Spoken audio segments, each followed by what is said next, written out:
This episode's sponsored by Vorbos. Check them out in the description below. I very quickly got into sort of PR, and I realised by connecting with PR, that made the difference of us as being the most recognisable plumbing company in the world. When it was first toying with a thought, shall I get PR, shan't I? And people, you say to me, why are you doing this PR? Why this? Why that? Well, again, I learned, through the years from my market manager. He said it's called recognition. You need to get recognised. He said you can be the best company, best plumber, best products in the world, but if nobody don't know about you, it's pointless. Yeah, that's really interesting because I think brand identity is obviously such a huge part of Pimlico Plumbers. I mean, if I ask anyone I know from any background or any age, name a plumbing company that's not Pimlico Plumbers, they'll come up with nothing. But everyone knows Pimlico. It's the Nike, it's the Apple of plumbing. Yeah, I mean, it went tremendously well. But, I'm starting off, haven't got a clue about PR. Someone mentioned it to me. Yeah. They said, who does your PR? And I'm saying, what are you talking about?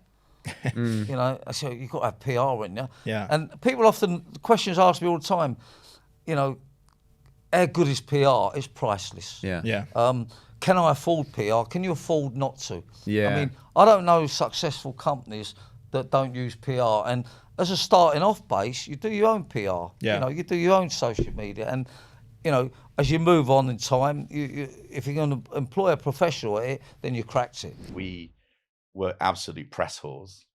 Would be in absolutely anything and everything. Yeah. Can I actually just take a quick second here? Because you dropped an absolute gold nugget when we were having one of our legendary 6 a.m. conversations about a month ago. And it was such genius that I thought I have to remember to mention on the podcast. Can you please go into what you did with the guy who was writing the articles? Oh, yeah. This is honestly, this is amazing. I haven't had this. This is such a beautiful little golden. Well, I think we were talking about the same thing. Okay, so Just because you said about being press whores and that came straight back, Yes. I was like, I have to make him say that. so startups.co.uk is the industry magazine publication for startups, and every month or every week they'll have a spotlight, a founder spotlight or a startup spotlight, and it's always the same questions, right?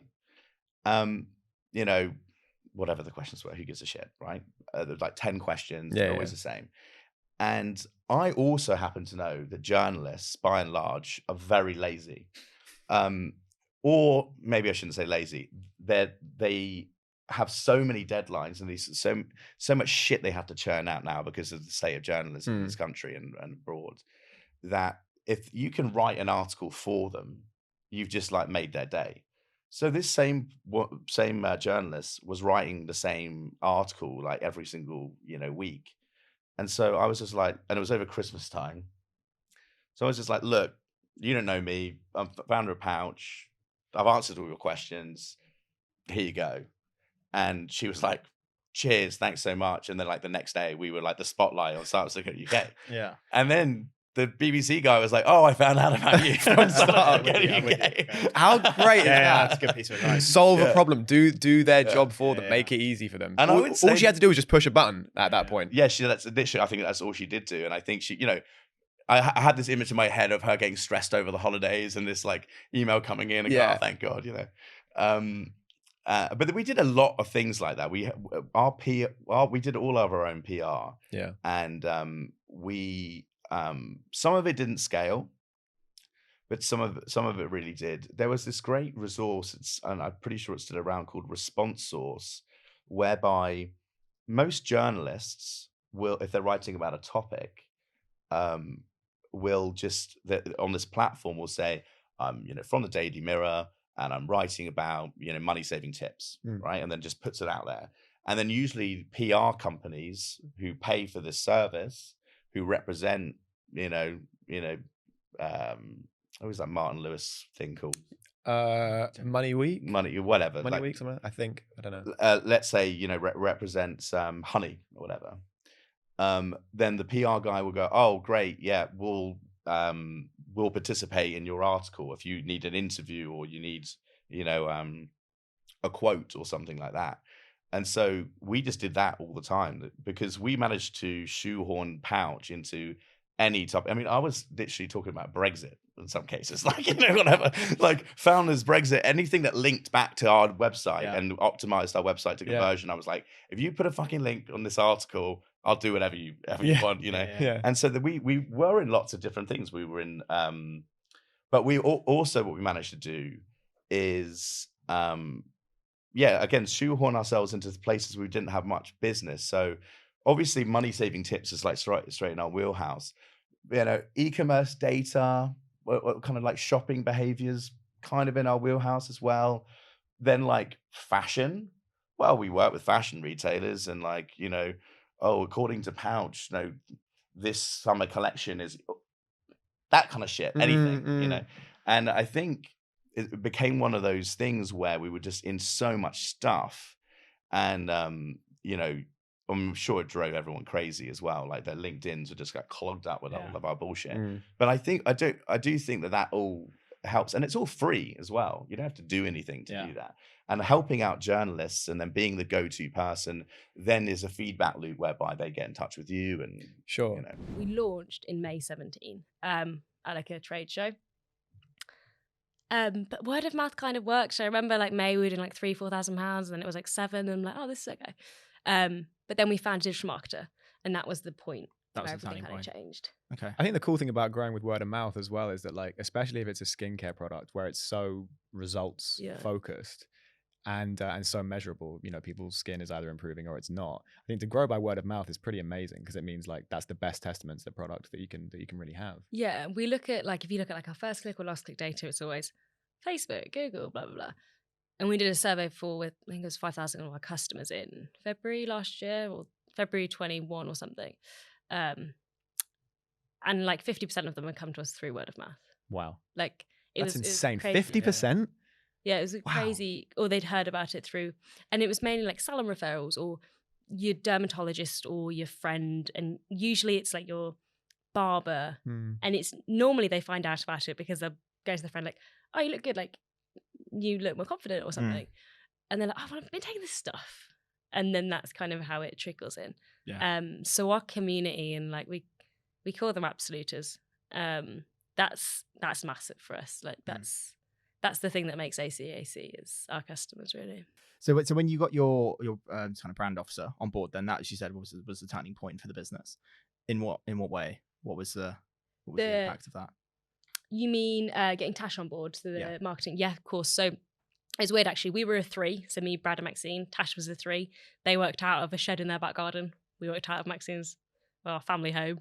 And we didn't know what to mark. Like, we had no shoot. Like, we've never done a photo shoot. All the products we're taking is from like the original branding that we did. And that also was a key learning point. Like, we'd approached a company in Shrewsbury, where I live, and said, like, your branding's great. Like, how did you do it? And they were like, we had a really bad experience, wasted loads of money. These guys are good. So we use a company called Source in Shrewsbury. They're ace, still use them today. Source, yeah. Quite a small company, but we have like a great relationship with them. Yeah. Just for anyone listening, is that sauce as in a sauce you might put on food, or sauce as in the source of the problem? The source of the problem. Got it. Yeah. And the solution. So we only had like the images, of like that they'd created from like our original brand shoot. So we didn't have any videos or anything. And Tash was like from Bolt Digital, who are based in London actually. Was like, you need some content. Like, we can't sell your products. You've got no content. Like, we were pushing, subscribe and save, like a picture of a sachet, yellow background. They can get in Canva, by the way. Yeah. Wow. Okay. Yeah. Not even Photoshop. No. Okay, cool. I've learned Photoshop now. Nice. So you can launch a company with Canva. Make that clear now, although Photoshop's ideal. So Tash was like, look, you're going to have to create some content. So we're like, okay, we'll film Maxine. We'll film her doing, she's very passionate about women and basically just doing your own thing, if that makes sense. So film her talking about what she talks to me about anyway. Like, we did a video where we literally videoed her driving and talking, because she's better if she's relaxed. Okay. Don't give her a script. Yeah. No, just let her talk. We did like a day in the life. It's so cringy. I look back. And what I used to do in the mornings, I'd grab my laptop and I'd go sit in bed with my mum at like 7. And we did that every morning, like with a cup of tea, and we just sit on laptops. Yeah. So Tash was like, we're going to capture that moment. So you've got this video of me and my mum sat in bed on a laptop. So my friends are like, do you sit with your mum? I'm like, no, not what happened. But yeah, we just created some content that we thought people were going to like, and it was just real. I used to sit there.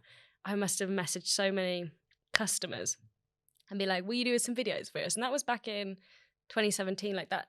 UGC was quite new, not new, but like not. Again, for anyone big listening, thing. UGC is user generated content. Sorry, yeah. No, it's totally fine. I'm always conscious of anyone listening. Same with LTV. I was like, just good so that everyone knows. So we would message some customers who had left us positive reviews on like Instagram, Facebook, on our ads, say like, I do take this, like it's good. And I'd be like, look, do you want to take a video of your experience?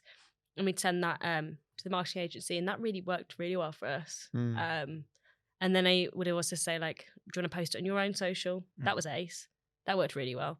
It's just about trying like new things, and yeah, completely. Got to be motivated because there's so much to do. Yeah, and I think UGC is a really big thing as well, because I think it's, as you said, it's only kind of been around for a few years to that degree. But I think with the rise of platforms like TikTok, where the value of having a genuine person, not someone in like a fake doctor's outfit or something on a TV sort of ad commercial, having someone just in their bedroom on an iPhone camera being like, this product is genuinely a game changer, will sell so many more units than something that people can kind of, because I think people are more cottoning on, especially with the rise of podcasting. It's less formulaic, it's less kind of calculated, and people are cottoning on more to the value of authenticity. So it's great that you tapped into it so early. Yeah, I mean, if we create like a really lovely brand video, amazing, lovely, put it on TikTok, everyone's like, nope. Don't try and do your pretty graphic stuff on here. Like, I just want real people content. Yeah. But marketing sort of more my area, and I'm fascinated to know what you think as a business that's not necessarily sort of people and content driven, it's more business driven in terms of hiring. What have you found has been the kind of key difference between the initial kind of PPC SEO kind of era when it comes to marketing to now moving towards a more kind of content driven social media marketing landscape? Yeah, so we were very laser focused at the beginning on the search side. We did a bit of testing on social media and a little bit of email, of course, as well. But now, yeah, we continue to, Google search continues to be like our core channel, but we do a lot more now on TikTok and more social, more content. We've actually been, I would say, like, as a business, we've actually done relatively little marketing in the later days, which is funny because they always say as you mentioned, my background's marketing, and they always say that the business's weakness is the founder's strength, which is sort of you don't hire around, or you actually don't end up spending as much time on that area. So we've now we're actually this year looking at how we sort of actually grow more of our top line marketing and do more brand and social and that building side, because we've always been very, very focused on the kind of search, pay-per-click, and very when you've got limited money and you're trying to be like very very careful on where you're spending it and what you're doing with it, that the more marketing channels you're opening up and the more that you're kind of looking at, the more it's expensive it becomes. And so I did actually find that finding one thing that worked and really focusing on optimizing that before moving to like the next kind of channel was quite an effective way of us like building up traction. Sure. I'm a big marketing geek. That's like my thing. And what I find so like amazing about this business model is the fact that obviously you have to pitch to the sites and the venues, but once it's in the venue, they get the foot traffic. You've nailed it. So you're literally piggybacking off their audience. Exactly. That is so genius. Yeah, it's so nice. And so interestingly, there's two sides to this story. So the good side is that we don't have to like pay to get new people to use this thing. There's no user acquisition. It literally sits on the bar and people just go up and use it. And like it's super weird going all the way back to the beginning where there was nothing. There's people who've either copied the idea or had the same idea, developed the same product and released it subsequently. And obviously it's more of a thing now, like it's 5 years on, etc. But even in that first venue, like I remember installing it on the bar in this site in Shoreditch on Brick Lane called The Big Chill. Still there, it's still going strong. But we installed it on the bar and people just went up to it and used it. And that was like the real light bulb moment for me. Like it was like this thing is actually real. People don't need to be educated on how to use this thing. They literally go up to it, read the little backboard, and it says download this app, and then they do it, and then they rent a battery, and it all just makes sense. Like, it's such a simple concept, and yet somehow I guess because it's so simple, people just got it immediately out the box. I guess the flip side of that, good side is we get free customers from them. The flip side is we tried so many different methods to like get more people to use it, like different marketing channels. We did so much rogue stuff. Like we had like influencer marketing, we did paid advertising, like Facebook ads, also, all the typical stuff, and none of it worked. Literally nothing worked on the marketing side. Why was that? So I think the reason is, in order to get someone at the point, like, you need to get them when they're either in a pub or about to go into a pub or moving around and they're low on charge. It's so difficult to get that exact moment. You'd have to spend an absolute fortune to make an impact on it. Because also, are you advertising a nearby pub? So This is the thing. you're sort of running an ad for a venue that you don't own. Yeah. So you're sort of doing digital marketing for them. Exactly. Yeah. So it's a really tricky one. The only thing that did work for us was promotion within a venue. So once they're already in there, putting leaflets out on the tables, all this kind of stuff, that does work. But to be honest, again, it's not really worth it for us for that extra maybe couple of rentals that we're getting for £2 a rental. It's not worth us sending someone in, putting loads of flyers up, all this kind of stuff. We tested it all. And ultimately, the best thing to do is just pick a really good site and make sure that they put it in a prominent place on the bar. I probably have got one of the most, purposeful brands, at least on the energy shelf for sure, right? We carbon label, we're a B Corp. But I think it just starts. You have to get the product right. Yeah. Do you think there's an argument for because I'm really into that kind of stuff, and I was actually about to say I like that you're a B Corp, and I noticed that on the back of the tin or the can. But do you think there's an argument from a marketing perspective to market different parts of the brand to different people, i.e. to the people who are in sustainability, run some sort of campaign that emphasizes the fact that you're sustainable, to the people who just want an energy drink that doesn't have any crap in it, market it as an energy drink to those people? Or do you think it's more like we have a general sort of angle and we focus on that? I think the latter is probably the best in the beginning. Because you don't have the money yet to look at those audiences and find those audiences. Look, what I believe in actually as well is like that kind of, it's more you do that through the channel strategy. So like in our case, Google was our way into offices, so then people would drink it like as a office drink, which was quite relevant for us because actually with Red Bull and Monster, I heard in the beginning people were like, yeah, I always have my Red Bull in a mug because I don't want to be seen with a Red Bull because people think I have a hangover, right? Or like I don't want to be seen with a Monster. So there's quite a bit of a shame actually around energy drinks in the office space. So didn't know that. Yeah, so I can believe that. Yeah, I can really believe that. Yeah. So with us, I mean, not everyone, but a lot of people do. So with us, it's like you can be proud to be seen with this because it's B Corp. It's like so there is this element that it all kind of works together. And we had another thing we did in climbing. So obviously we had like all our heritage in climbing. So we did it with a lot of bouldering walls. So our first bouldering wall was, the climbing castle in north of London.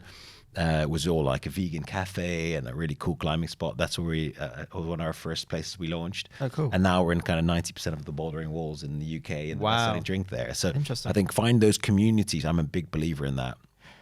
Focusing on community and kind of make it big there. What was the marketing budget, if there was any, and how much of the initial kind of customer traffic was kind of people just walking by, and how much of it was through your own marketing methods? So back then in 2016, I'm pretty sure there was next to no marketing. It was literally word of mouth, and that's how the business grew from a franchise point of view as well, because one of the customers that came in was interested in opening a shop. So it was a word of mouth thing from the kind of selling pizzas to selling franchises, which came along after about 6 months. But there was no marketing budget.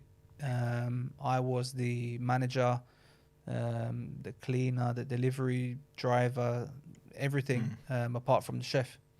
But funny enough, thinking about it, as we've grown, now we've started to implement a marketing budget because obviously we feel that we have to keep up with the competition. But back then, with the first store, second store, probably all the way to the third store, there was no marketing budget.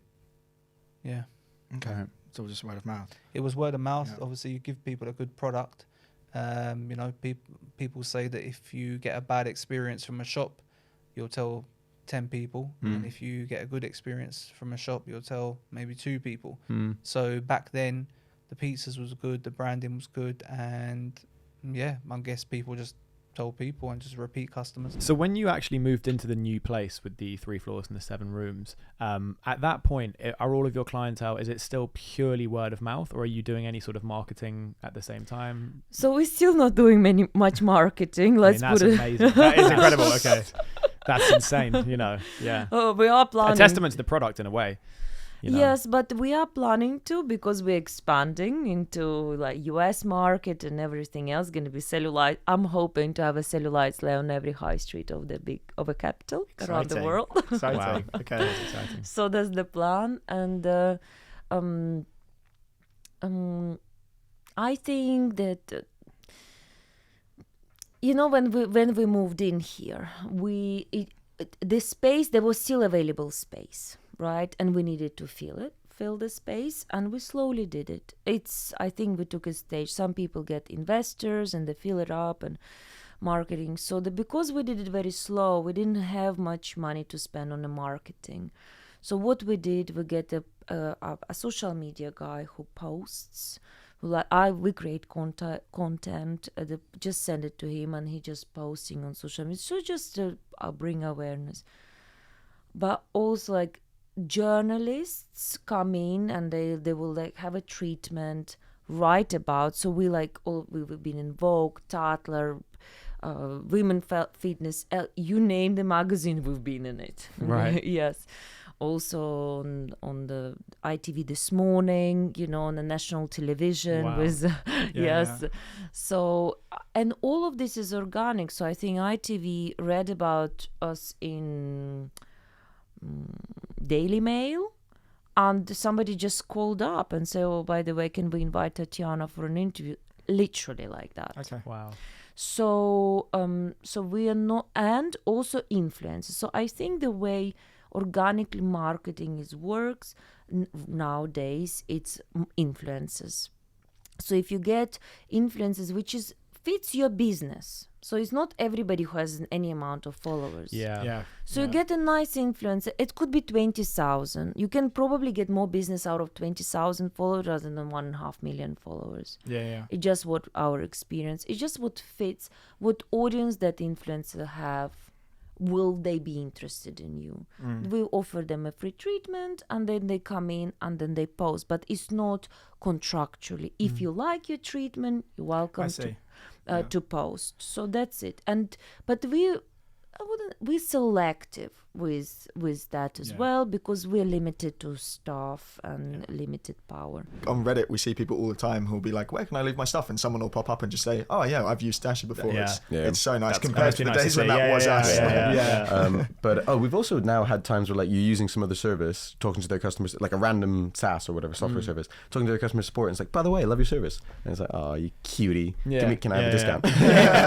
What's your game? But back to when we were in person selling, PPC was the key for the marketing. PPC was key. PPC and SEO over time. Right. And so that it's still true to this day. Like the majority of our acquisition is people searching luggage storage in place. That and now typical to travel businesses, because all of them have this acute timing issue.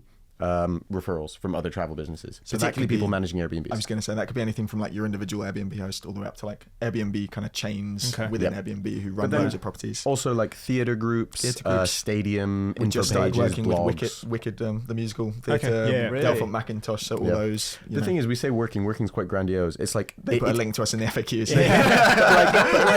It's so simple, and it actually generates so much money, just like reliable money, for the sake of just emailing them like, hi, put this in your FAQs, you'll get 10%. Like, it's so simple. That's the great thing about having a business where you're literally, I mean, I guess listed is one way to put it, but it's like we had a company on called Charged Up. Yeah, we know Hugo really well. I love Hugo's model because it's literally like once you've got the venue, the traffic is built in. The main problem so many businesses have is trying to get that traffic, and it's like, do we do it through marketing? Do we do it through PPC or social media? And that's great, like having something built in where when you sign a client, you also get footfall in a way. In some ways, he gets that better than we do, just because the nature of the way people find his product, there's like a sort of physical install. Whereas with ours, we put stickers and stuff. We put stickers, so you do get some amount of that. True. But at the moment, we're very responsible for driving it through. The journey is more you're in King's Cross Station, you search for this thing, you book it, and it shows you where to go to the shop and drop it. Yeah, we would love to capitalize more on that. What's your favourite brand and why? So, my answer to this is it's Red Bull, right? And the reason why I love Red Bull, similar to what I was saying earlier about the idea that when you're into sports and stuff. Into sports, I was thinking you were going to say Red Bull. They facilitate like a dude jumping out of a balloon out of space, right? Like there's some really cool things that they do, and every great sportsman and woman tends to have a Red Bull helmet on.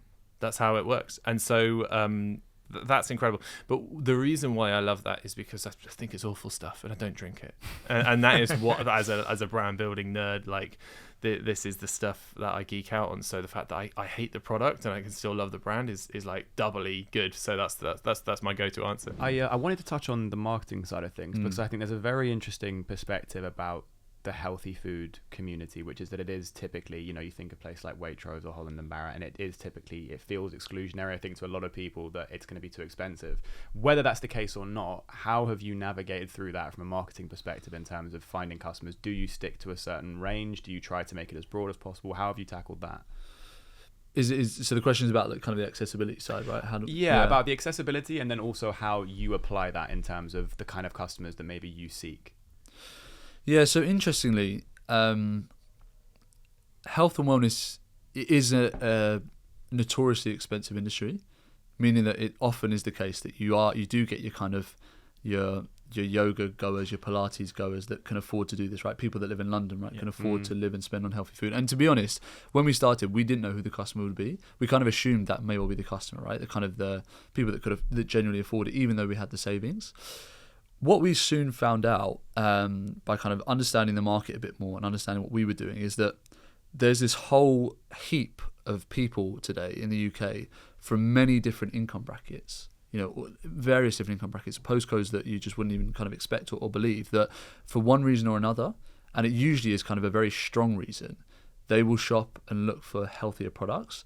And you've got your conventional kind of, as I say, your yoga or your Pilates goer, but then you've got these pockets of people that they might even have diabetes, they might have cancer, they might have a gluten intolerance, they might, for whatever reason it possibly could be, they're making better choices for their life. And that really kind of varies in terms of the income bracket, and they became quite fast, and it's still to this day, they're our strongest cohort customers, right? So we really did have to make Well Easy accessible, or as accessible as it can be to many other people, which is why early on we introduced this match membership program. So for every member that signs up and pays the membership, we actually sponsor a free one for an NHS worker, low-income families, students, teachers, or armed forces veterans. So that's a really nice touch. I love that. So that was our way of kind of thinking, look, we'll give you the savings as a member, we'll make the money from the other people that can afford it for now, and then you guys get this year for free to kind of explore it, buy when you like, and not by any means do they buy as often as other people, but they still have access to do so. So that's definitely one way. And then I think, you're right, like curating the range, right? There's kind of a blend between, you want to have specialist products that are quite hard to find elsewhere. That's the value of us. People come back for those products. But you also want to have products that are kind of healthier switches to what is the convention. Yeah. So your organic milks or your plant-based milks or your coconut milk or your pastas or your rices, right? And making those swaps easier. So having good savings on those products has allowed us to have more people that maybe come from different income brackets, etc., to afford those products and kind of place the order for those shops. So that's really kind of who the customer demographics are. But of course, we still have a very strong, quite affluent London-based community that are into their yoga, into their health, just the same as anyone in this market. But we've really tried to stick to those two groups. I started a company called JustWears. We are a direct-to-consumer brand creating the most comfortable underwear for men. Yeah. With an interesting strapline as well, I saw. Do you want to share what your strapline is for the business? There's quite a few. Are there? Phallus. Okay, fine, that's one. That is a patent. Palace for the phallus. Yeah, I love one. That. Yeah, and I think the underwear your balls deserve, I think was the other one, wasn't that? Oh yeah. That is actually the first one I come up with. Is it? Okay. So the difference, it's not just an underwear, right? Yeah. It's actually underwear. It's a pouch underwear. Okay. There was no one was doing that in the market before we come up with the idea, and we think about, okay, what is pouch? How do we expand the pouch? And it's like, oh, it's like a palace for your crown jewel, right? Yeah. And starting from there, we're playing around, and eventually it's like, oh, actually, palace for your phallus is so much better and so punchy. Yeah. And another one is our brand mission is be humble, but have balls. Everything about ball strokes, we can go out. Yeah. Okay, right. So there's never ever an awkward moment in the office then, basically. No. Nothing inappropriate. As a comedian, this is already going to be the hardest podcast I've ever had. I'm going to have to work so hard to take this seriously. It's amazing. At the end, all I want you is your balls with thank you. Yeah, well, exactly. And at the end of it, then it's a win, right? Then it's a win. Do you have any thoughts on marketing?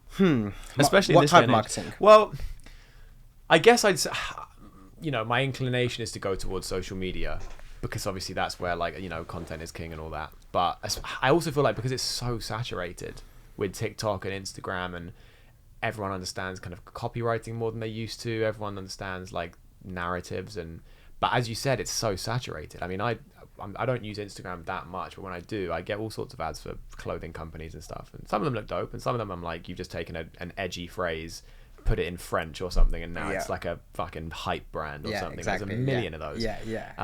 So I don't understand necessarily how brands could stand out. Is your content mostly product based, or is it more like inspo based? So we have content pillars, which center around education of boxing, obviously product, trying to show the product, throwbacks in terms of old history boxing, but the key, it all comes back to value add. How can you add value to community? You can add value to community by educating them. If you are a fashion brand, then you just need to show the product in a fashionable way, right? But my thing is all about the niche, the community you're trying to serve. So the content, if you, rather than thinking about the end result of the content, think about the intent behind the content, which is how do you grow that community? You're going to do that for education. And what if you're trying to educate that audience, but you're not necessarily getting the traction that you would hope for once you're putting that content out? I challenge whether or not you're actually educating them then. Okay. Versus just saying something which is so generic, which they don't learn from. We're going through this at the moment. We used to be very, very heavy on education and talking so much about boxing history, but it almost went the other way, whereby we looked like a boxing page, what we were before we launched. So we had to try and rein things back into let's focus on the product now, because our brand needs to be about trying to make sales and so on. But it almost went too far the other way. So literally as of yesterday, we decided, actually, guys, I was at boxing last night, had a half an hour conversation about boxing, and we stepped away thinking, fuck yeah, I can go in deep about boxing now. Why the fuck are we not talking about this? This is interesting, because people would stop in the gym and they'd join into the conversation because they found it interesting. And we're now going to go not the complete other way we were before, but just a bit more premise around the education factor. So listen, we haven't nailed it. I haven't nailed it. I'm not the best marketeer. I know boxing. I know how to talk about boxing. That's what I'm good at. I'm not the best at doing content for the purpose of trying to sell products.